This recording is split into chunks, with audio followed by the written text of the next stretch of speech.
Hello, Patreoner humans. Welcome Hello, Patreon back. people. In Patreon world. Thank you for coming back to our Patreon broadcast. Oh my god, Delilah. That's all I got. Delilah. Oh my god, I used to love that. She's such a great voice. Shit. Alright, so Jenn. Oh my god. Love. Here we go. We are ready for Yeah, April's I'm so Patreon. excited. Here we go. Okay, should I be scared? Do I hate them? What do I need to know? Yeah. No, it's Okay. not as scary. It's wrestling again. So there is no like theme for this month. We just kind of picked, and I was really into because the Iron Claw movie came out with Zac Efron, who was adorable. Ooh. So Hello, my friends. He's gonna be shirtless a lot. I might have to watch it. I mean, I saw the haircut though. So It's I not haven't seen the great. movie. No, because it's during the 80s, so it's like it's got a lot of. Yeah. It's not great, but I'm excited to see it. It wasn't in theaters for too long, so I wanted to see it. My brother and I, as we know from the wrestling episode, were very big into wrestling, and every so often I kind of poke back in. But I have wanted to do the Von Erich family and the quote Von Erich curse. They have a curse? Forever, and I thought that this would be perfect Patreon because What is with you and curses? yeah, and you'll see why as we get into it. But Dudley Town. I know. You're into curses and kids. I'm sorry. I can't. It's technically not a curse, but it kind of seems that way as we go through. So, I'm ready. for those of you who don't know, the Von Erichs were very big in the wrestling scene during the 80s, and I'm going to tell you a little bit about their whole family and the tragedies that happened throughout. So Fritz, known as Jack Barton Adkisson, he was born August 16, 1929, in Texas. He and Doris met in high school at Crozer Tech, and they were married in 1950. So high school sweethearts, hooray, So love it. cute. Fritz had tried playing football. It didn't really work out because he was he wasn't on the Kansas City Chiefs, but he tried out.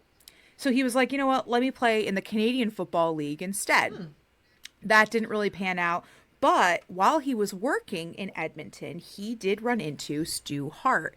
And if you remember Stu Hart from the wrestling episode, his family has the typical wrestling, quote unquote, the Hart Dungeon, where everybody who's anybody in Canada gets trained. So he trained him as a wrestler, thought he has the physique, everything else, and he booked him in his Klondike Wrestling promotion, to his company. Fritz adopted Von Erich as his persona as a Nazi villain because during that time it was very easy to hate the Nazi persona. Listen, go back to WWE. There's a lot of really racist bullshit. I don't like it. There's a lot of shit. And I don't like it. Yeah. So there's a lot of racist shit that they play with. Sam's not okay with this, but alright. But the Nazi persona is the one that a lot of people wanted during that time because it was very easy for people to hate that character. I mean, look at Call of Duty. Look at Marvel with Captain the villains America are Nazis. Yeah. I still don't love it, but okay. So it's very easy. Yeah, it's an easy because it's universally everybody hates the Nazis. Yeah. So you're like, okay, all right. Exactly. So he teamed up with another person as his quote unquote brother Waldo Von Erich, and they were the pseudo Nazi brothers. So they were really great heels. They wrestled, and it worked. Doris and Fritz had their first son, Jack, in 1952, so 2 years after getting married. And they had a couple more kids, but we'll get into them because they're not a couple more, but like it's a Jenn story, so it's probably a lot of kids. 47 kids later, half of them died. Yes. 3 of them murdered someone. 2 of them jumped ship, and then there was a partridge. There's no murder in this story. There's no murder. Yeah. Yeah. So When Jack was 6 in 1959, Fritz was actually out on a show. Jack was coming home, and they actually lived in a trailer home because it was easier to have a trailer type of home, mobile, as people are traveling. Jack was running his hand along the side of a neighbor's trailer home. He didn't realize that there was a wire that was underneath the structure that had shorted out. So he was electrically shocked and he became unconscious. But then he went face down into a puddle of melting snow, so he drowned in this puddle. Oh, fuck. Yeah. Yeah. Poor baby. Complete, just, holy shit, accident. Oh my God. So that was the first tragedy of the family. Fritz at the time was at an event, so he even says, quote, "I started blaming the entire wrestling business for the death of Jack." He was said to get in the ring. He went after guys hard that he felt were personally responsible for the bad luck, which everybody grieves differently, but holy shit. Yeah. Quote, "I got such a bad reputation for being overly aggressive that some wrestlers even turned down matches with me." You get it because it's your young son. It was a complete accident, but he wasn't there. So I get his feelings, but at the same time, everyone was like, dude, like... You can't take it out on everybody else, though. Like, I don't. Exactly. I don't. So, Kevin, their second son, was born May 15th, 1957. So he was alive when Jack had passed. Also, David, July 22nd, 1958. So the three of them were brothers.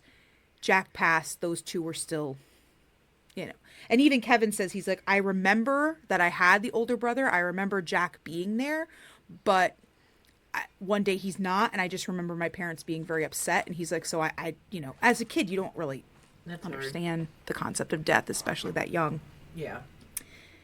After the tragedy, Doris became extremely protective of all her sons, which makes sense. And they had 3 more. Because what would the story be without 27 more kids. children? I mean, come on. So, Carrie was born February 3rd, 1960. Mike was born March 2nd, 1964. Okay. And Chris, the youngest, was born September 30th, 1969.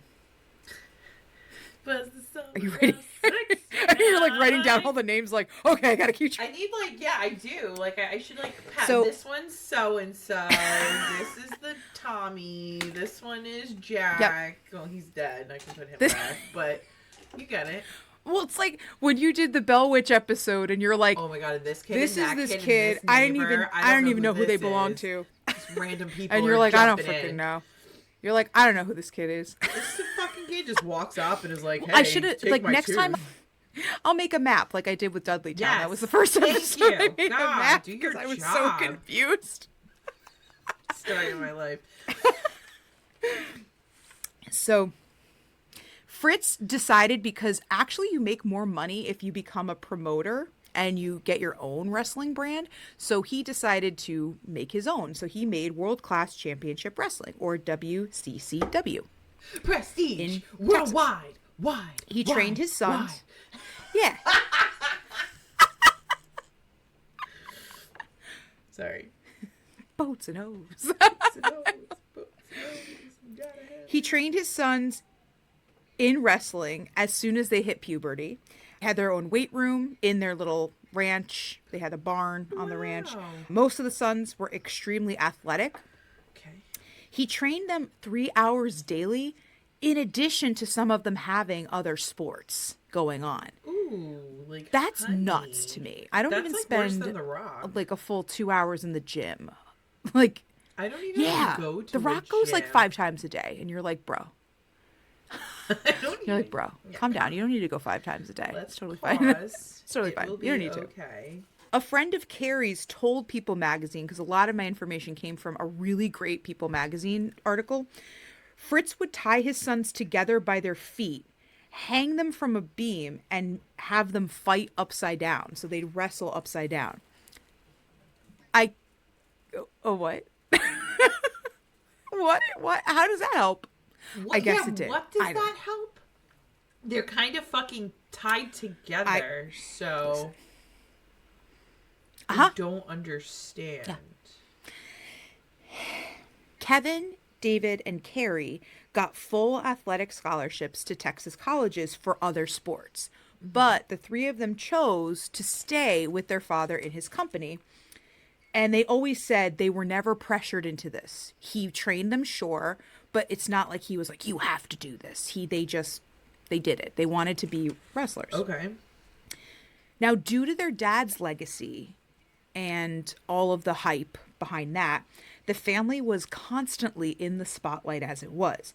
Their names, the Von Erichs, because they also adopted, now it wasn't like bad. They didn't do the whole German Nazi thing, but they adopted the Von Erich gimmick and they became synonymous with Texas wrestling. So everybody knew these kids. Everybody saw them when they wrestled. It was like, oh my God. So they were like the all-American boys. They were the ones, they went to church. You saw them at the grocery store. Everyone was like, man, it's almost like you feel like they're your family. So when you're watching them on TV and you're watching matches, you're like, oh, that's, I know. You kind of become like, them type of celebrity. They were like the Howdy Doody family. They had that connection. Exactly. So Kevin even said, quote, at first we went into wrestling because it was fun. But when all the attention hit, we realized how important it could be, not just for our family, but for other people. It didn't become a performance. We became the Von Erichs, and we began to think we were everything they represented. So they were real. On and off, this was their gimmick, but they were them. That was their personality. And a lot of wrestlers like nowadays do that. They'll have a gimmick where it's like, it's them. Like John Cena, for instance. That's him. Like that's him. Who he is. Like that's how he wrestles. He wrestles as him. He's not like a... I like him. At first he was a gimmick, but then he just became his own thing. For the family, it became more about just selling tickets, getting money. It became more of a, we represent these people, and the people were like, that's our family, we know them. Oh, so, I kind of like that. Yeah, it's very like, good old boys. They're the they're the Texas like all American boys. We like you know them and they're good people and they're not like shitheads. And yes, I like that.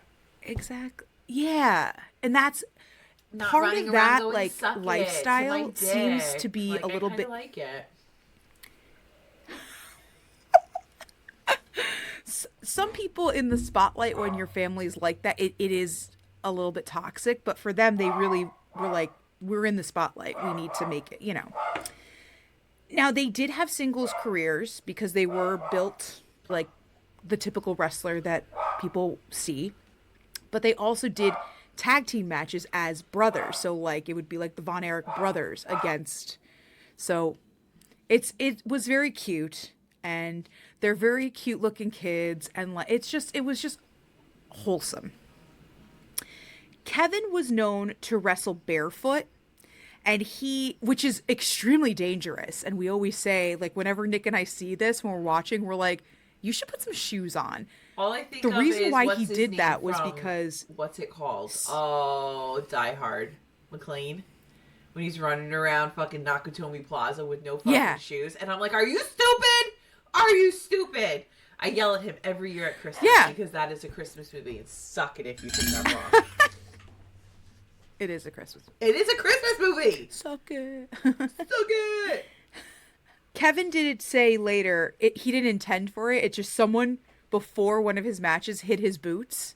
So he was like, I gotta go out and I gotta wrestle. So he just went out barefoot, and that's been his that's thing. The cutest fucking thing.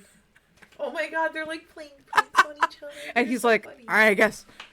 This is happening. Yeah. They're like, I guess I gotta do this.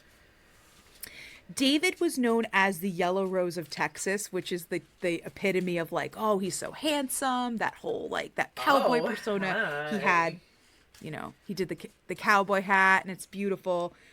He worked for his father, so for WCCW, and he did wrestle in Japan because, as Nick had mentioned before, you go to Japan, really. Like, if you wanted during that time especially, like, WWE is hard to get into, and it was just starting. And they were really only hiring like Hulk Hogan type of people who are, Hulk how we Hogan. feel about that. Yeah. So they went to Japan. So he was at a Japan show, February 1984. And he was actually set to win the heavyweight championship match against Ric Flair. Now, February 10th, 1984, David was found dead in his hotel room. Oh. There's a little bit of background on this. Now, Bruiser Brody, who is one of the other wrestlers, his name Bruiser, that's what he wrestled under, Bruiser Brody.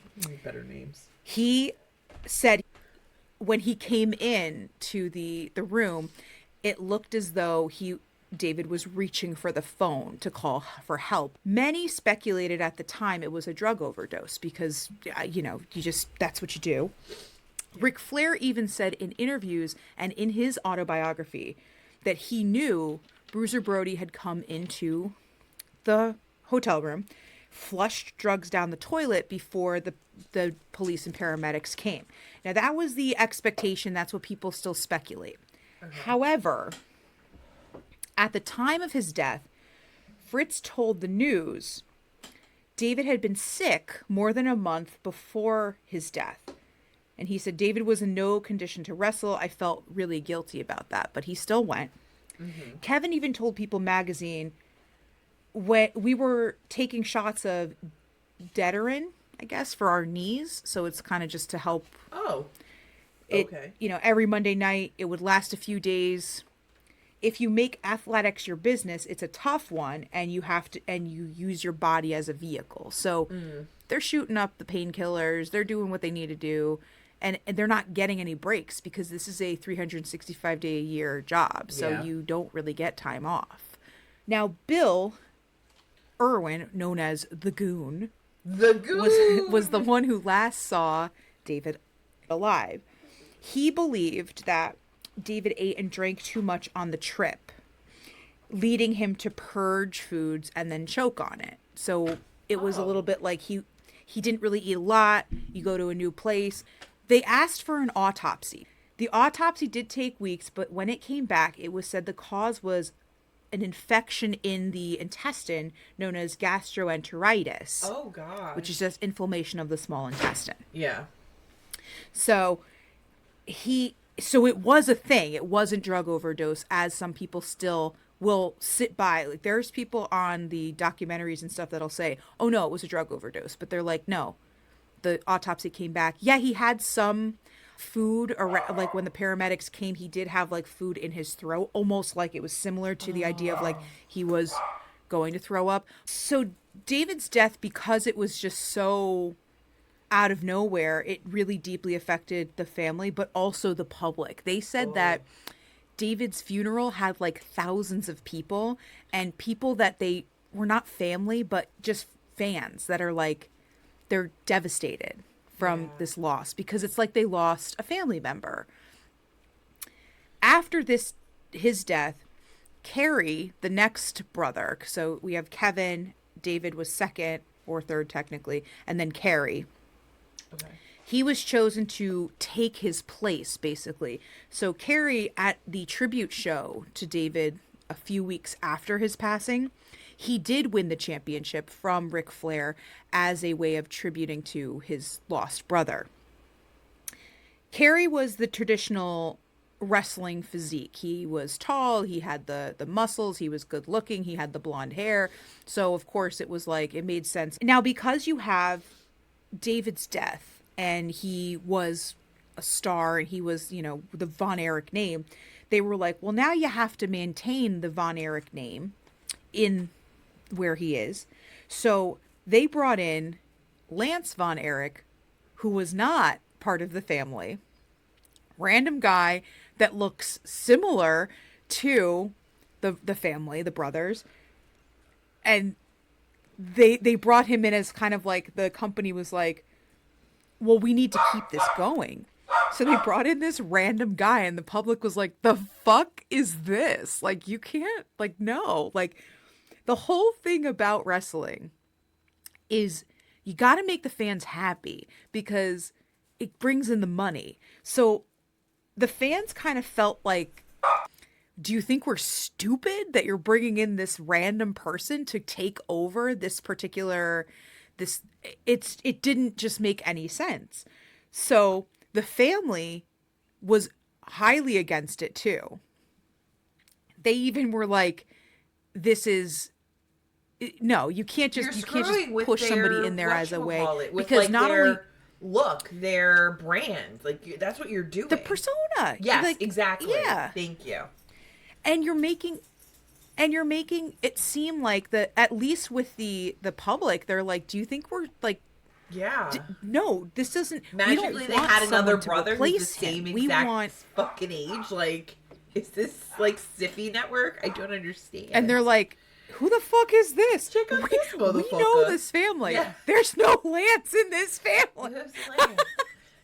Oh my god, it's like, you know, back in the 50s and 60s when there was like a TV show and just magically a cousin came to fill in when somebody had to go away. Yeah, and you're like, who the fuck is this asshole? There's a prominent character. Yeah, like, what? Who the fuck is this asshole? Or when they changed the daughter on Roseanne, like we wouldn't know. Like, no. Like, I don't fucking know. Yeah, that's exactly what it is. And like the public thinks, are we dumb? Like, do you think we're stupid? We're just going to be like, oh, what? She changed her hair. Like, what the fuck? So apparently they thought this was really like a business move. And that's kind of even what the family had said. They're like, we were against this because no, you can't just push somebody else in and expect it to work. We'll figure out something, but like at all, not even a little bit. No, and the crowd rejected the character because it was very clear this was a business move. They were desperate to keep this name and to keep the persona going. So they were like desperate. Like, no. So anytime he would come out, anytime he would do anything, they would like boo the shit out of him. And like, they're like, no, fuck this. And that you feel bad for the guy because he's like, it wasn't his fault. They were like, this is the gimmick you're going with. And a lot of the times, like, wrestling does that. They're just like, this is your gimmick. You have to make it work. And either you make it work or you don't. If you want a job, you make it work. So the entire family being against it, Mike was the next one in line. So they were like, all right, maybe Mike can be the brother who is actually part of the Von Erich family who could step in. Mike didn't want to have anything to do with getting in the ring. He really wanted to just do the behind the camera type of things. He wasn't as talented as the others. He didn't really, that wasn't his thing. It was Kevin. He tried, but he ended up basically getting pressured by the family because they're like, you know, you kind of have to be like David, which you can't be your brother. Like, that's not. But he was just never going to be as successful on the same level. He ended up getting injured a lot because it just was different. This particular time he got injured. He had a dislocated shoulder, so he had to get shoulder surgery. After the surgery, he was hospitalized due to toxic shock syndrome because there was an infection that the doctors did not pick up on. A staph infection that happened. So now here we are in the hospital, to the point where it was so bad the doctors told the family like he might not make it through the night. Like, that's how bad the infection was. All the family was around him. They were waiting for, you know, everything else.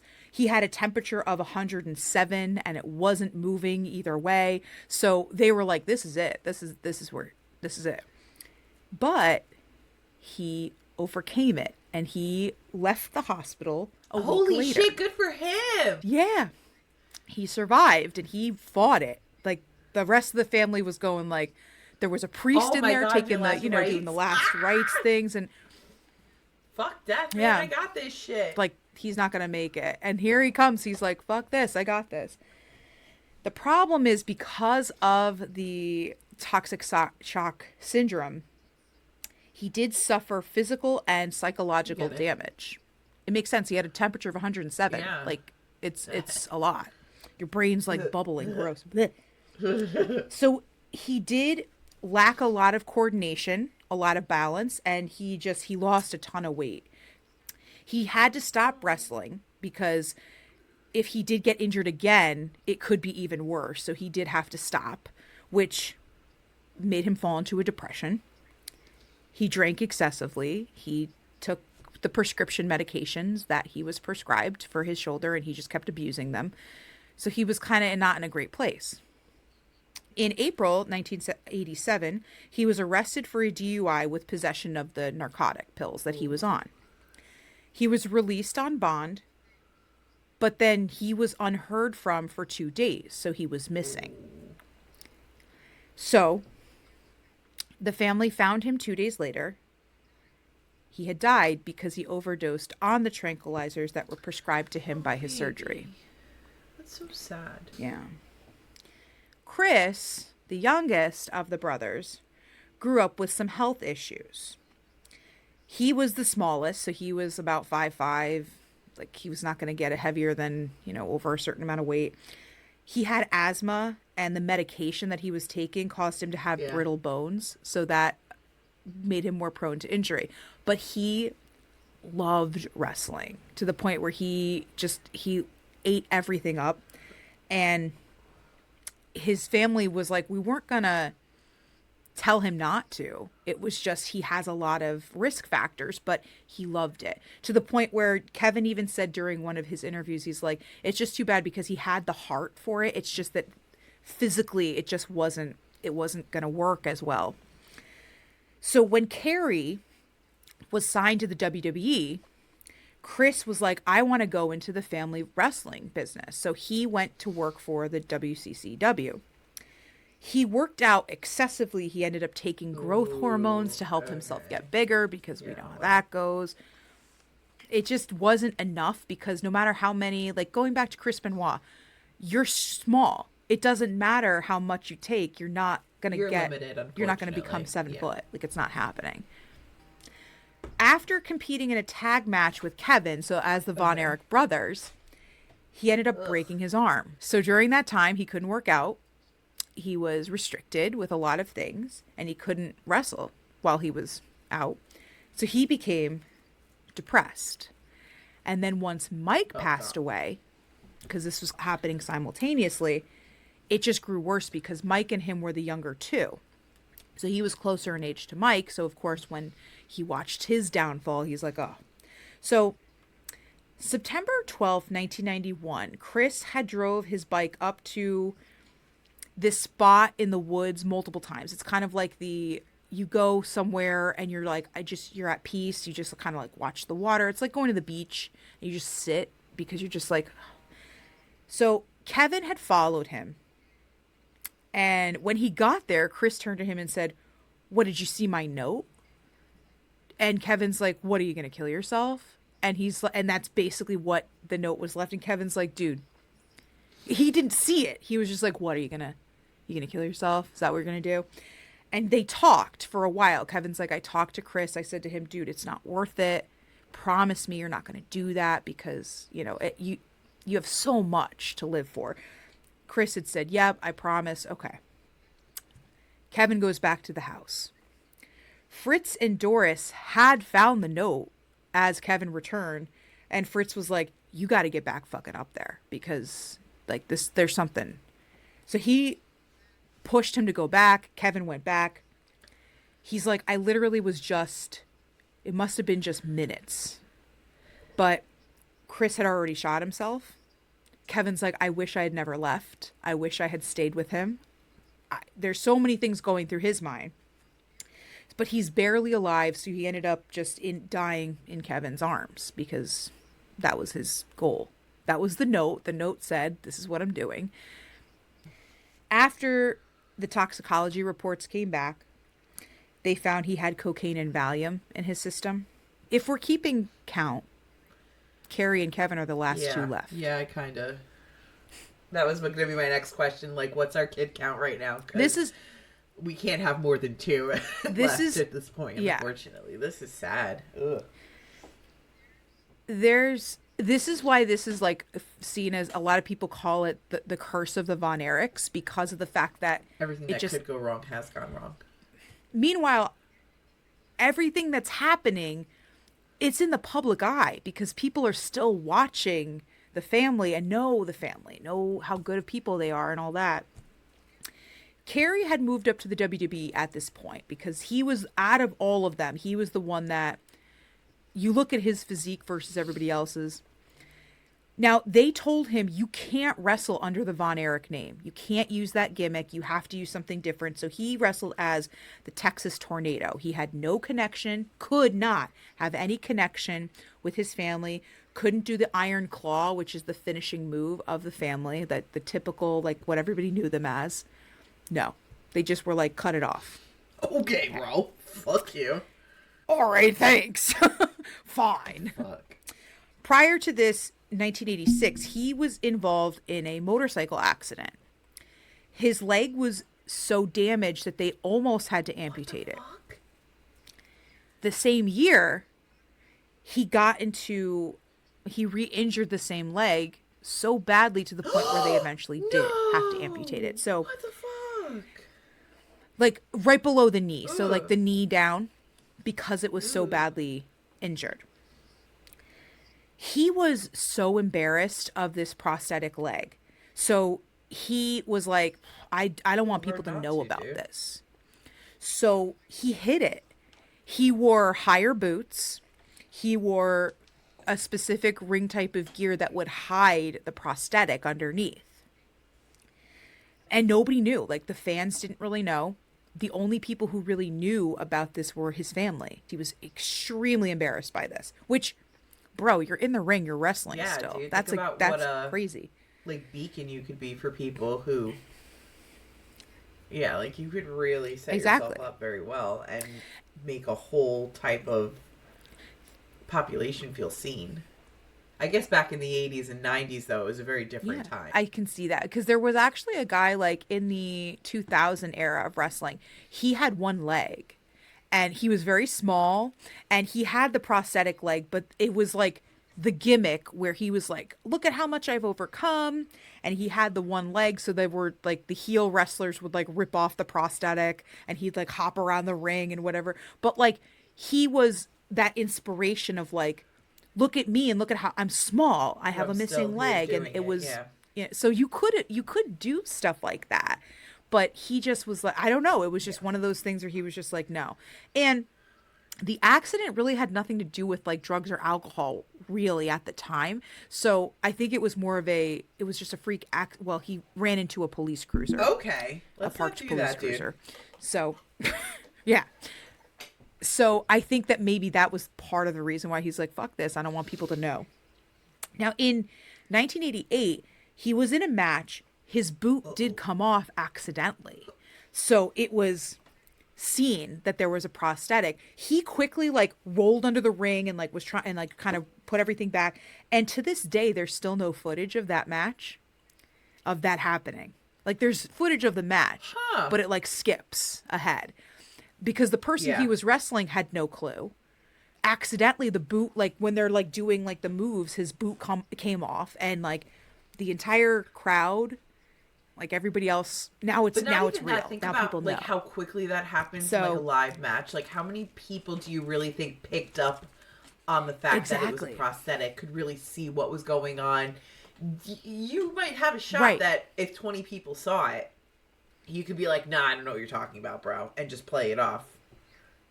No, I don't know what you're... Yeah, like, no, that's ridiculous. Exactly. How would he be wrestling with prosthetic type of thing? That could have happened, and that would almost quell any thoughts of it, because, look, it happened on national television, and nobody fucking saw it, so, you know, if the tree falls in the woods, fuck it. Right.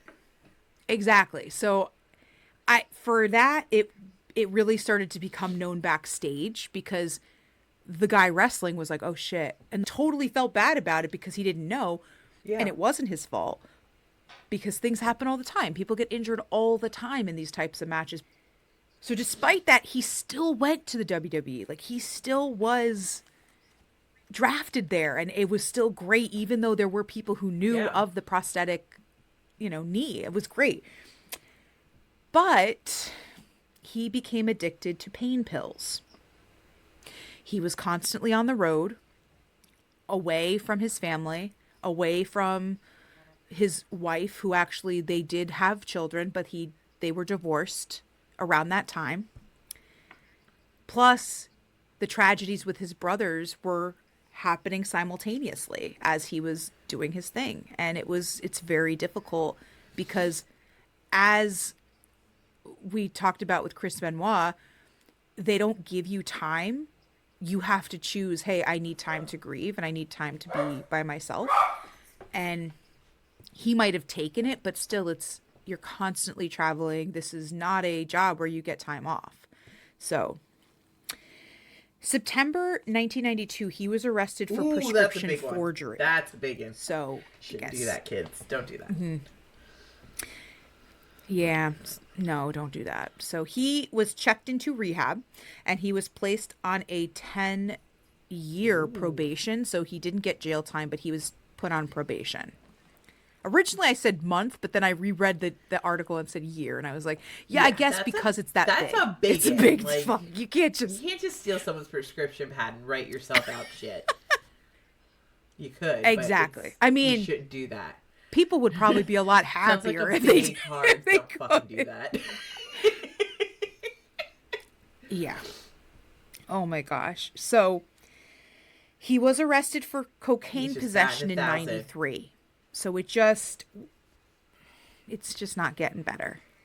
This also was around the time where him and his wife had split up.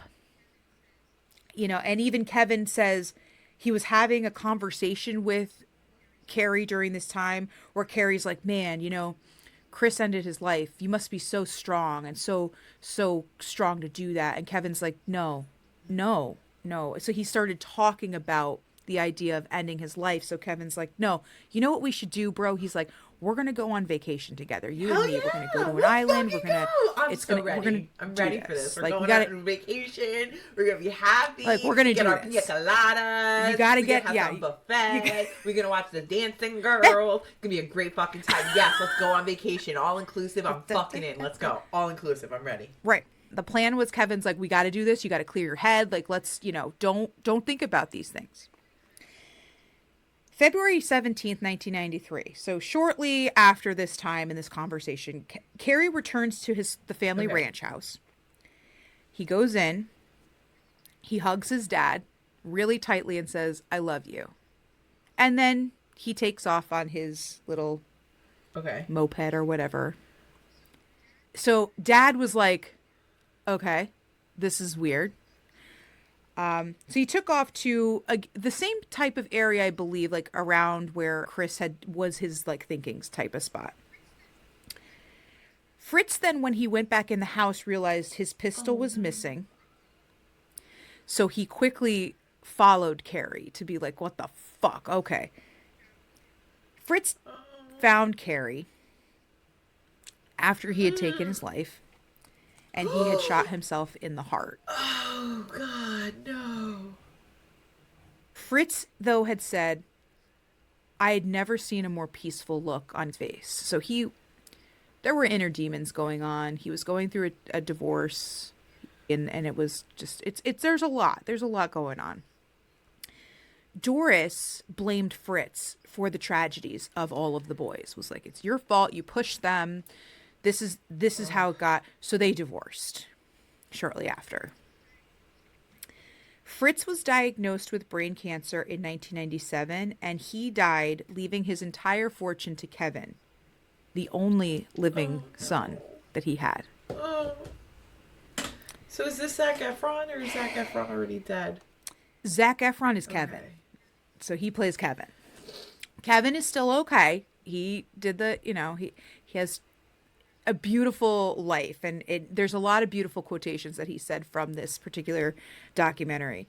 But Kevin's aftermath, after all of this was happening, he was like, you know what, I'm not going to take my own life, but I need to do something. Like I need to go to prison or something, because I can't handle this. So he actually was going to, his plan was, I'm going to go to prison. I'm going to, whatever, and just turn into this terrible person, because he just had so much hurt. He walked into one of the town's gun stores. he was going to lift the gun. So he actually, like, he took it from the side. He had it, you know, ready to go. He looked over and the two, like, people who own the shop were looking at him, and he's like, "What, do you got something to say?" And the shop owner's like, "We love you, Kev." And then Kevin walked out, sat in his car, cried, and went back in, put the gun on the counter, and was like, "You saved me. Like, you saved me right there." Because of, like, the community was like, "We love you. We're behind you. We got you." Oh my God. So he's like, this was so sweet. I was like, he realized that, yes, there was a lot of shit, but there were people who still loved him, and still, they are the Von Erichs. They are this classic ideal American family. So Kevin did go to the WWE for a time, but he was in constant pain due to his injuries, which, again, you just shoot him up and whatever. But at that point, he said, I really just considered it a paycheck and not really anything else, because I needed to make money. My heart really wasn't in it like it was before. He suffered a concussion, which ended his career, so he officially retired in 2017. Wow. Doris ended up dying in 2015 due to emphysema. But their legacy continues because Kerry has children. His daughter Lacey actually wrestled in TNA, so Total Nonstop Wrestling, and had a brief contract with WWE until she decided, you know, she wanted to be a full-time mom. So, but I was like, well, that's awesome. Marshall and Ross are two of Kevin's 4 kids, because he has 2 girls. They went into wrestling, and they said at first it was as a duty, but the longer we're in it, the more we understand it and love it. And they're actually currently wrestling as the Von Erich brothers in AEW. So another wrestling like off-put of the WWE. So they are the Von Erichs continued. Isn't that great? God, that's like, I love that. I was like, oh my God. It's so good. It's like, oh. So in 2009, Kevin actually represented the whole family, because the Von Erich family, all of them, were inducted into the WWE Hall of Fame. So he accepted the award and did the whole thing. In regards to the Iron Claw, the movie, the director said he had to make many creative choices, one of which he didn't include Chris, the younger brother. He's not in the movie at all. And he's like, I had to make really tough decisions, so I didn't talk to Kevin about anything while I was making the movie, because it would have been harder for me to make those decisions that I had to make. Because by speaking to Kevin, like, you see him on the documentaries, he's such a chill guy. He's like, he even says, like, please don't think I'm suffering. I feel like I'm the luckiest person in the world. I have this beautiful life that I'm living now. Like, please don't feel bad for me, type of thing. Kevin had said on his grief, if you don't have a choice, then it's easy to deal with it, because what else are you going to do? That's not wrong. I mean, I think we've all been in that as time went position. by, and I get that. I totally, like, when I read that, I was like, this is real. This is real. Like, what are you going to do? So, Kevin also, when he did speak to the director of Iron Claw, had said, well, I kind of want the whole goal of the movie I would like you to put in is the fact that to show the connection between my brothers, me, my family, everything. And he's like, then I did a good job, because that's exactly what I showed. So I'm excited to see it, because I want to see that, that piece. And on the movie, Kevin says he hopes it sends the message of life is worth it. Don't quit. Don't give up. Don't lay down and fight for it. I love that. What a great. So that is the story. That is the crazy tragedy, but so full circle of the Von Erichs. And I was so excited to tell it, because I'm like, that one this is it does. It has a happy ending, but also it's like, holy fuck. Legit. Like, that was something. Like, that's a lot. Seriously, fantastic job. Yeah. I love when you cover things that, like, you're really gassed about. Thanks. Because you get so excited, and it's so cute. I love that. Wow, great story. Well, that happens with you too. When you're like, I need to tell you this, it makes me happy. But I'm always like, I need to tell you this, and you're like, all right, Jen's gonna go on a rant about some bullshit, but here we go. And a needle later, so we'll get there. No, this one did have a lot of kids. It was a little hard to follow, but in the end, you brought it all together, and it was fantastic, and I love that. Yeah. Well, I'm That was a excited. really good I one. hope that everybody liked the story because I was dying to do the Von Erichs, and I was like, where are We're we going gonna to fit it fit on this? Patreon, And I was like, because Patreon, that's what we do Patreon. here. We fit it Because in this is our podcast, and we do what we fucking want. Hope that's okay. Yeah. Bye. So Yes. I'll watch the movie, and we'll talk about. Oh my god, how I'll watch the movie. Is, I mean, I'll it has watch Zac the movie Efron in it. Zac Efron's in it, and then we can discuss it really quick. We should do that. I mean, yeah. Let me know when it's out, and we'll do that. We'll do that on Patreon. We should do It'll that. be like a full circle.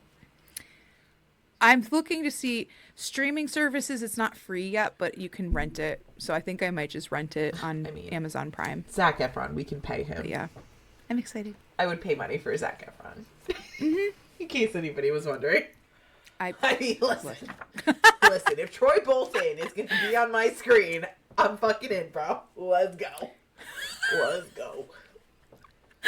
Oh my god. Yeah, I need help. I love it. So yeah, that's my story. I loved it. Yay. Yeah. Okay, well, thanks for listening in. My episode will be coming out as soon as I figure out what I want to do and research it and record it, and Jen edits it. But it'll happen at some point. So stay tuned, and thanks for joining our Patreon. We hope you love the content. Make sure you're leaving comments and telling us what you think. If you're on Patreon and you want to start throwing out suggestions for things, we're totally cool with it. We'll figure it out. We'll try and fit them in. Maybe you'll get a shout out. We'll see.